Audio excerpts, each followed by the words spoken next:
The animal sacrificial system had in its day a built-in reminder factor, which we're going to read about here in verse 17.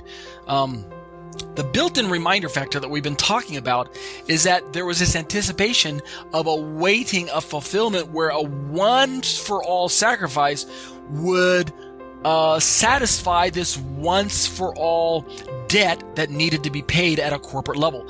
Keep in mind that the Yom Kippur sacrifice is the type and shadow of Yeshua's once-and-for-all sacrifice. When I say once-and-for-all, when I'm talking about Yom Kippur, I mean once-and-for-all for the whole year, right? There aren't two Yom Kippurs.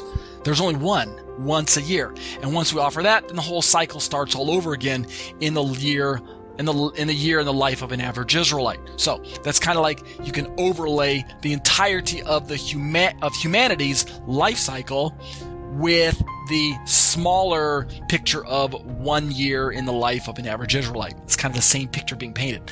But the animal sacrificial system had a built-in repetition factor because it was looking forward by expectation to an event that was yet future. This was back in Leviticus time, right? Back in the time period when the temple was still standing and functioning with animal systems.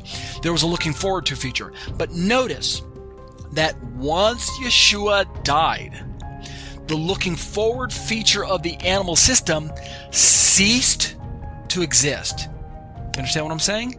It was brought to an end. In that sense, the looking forward to feature has been brought to an end. There's no longer any expectation for a corporate sacrifice on the part of the individual sacrifices. The smaller daily, weekly, monthly sacrifices that we read about all throughout the book of Leviticus, they all looked forward to a once and for all final sacrifice in the future, which was Yeshua's heavenly sacrifice. On earth, they looked forward to the Yom Kippur, but even the Yom Kippur itself looked forward to the once and for all, which is at the heavenly level.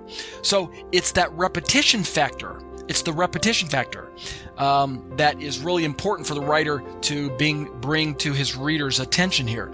And now that Yeshua has come, he wants them to understand that the animal sacrifices lost that feature. They no longer need to look forward, awaiting. The waiting time is over, is what the point I'm trying to make.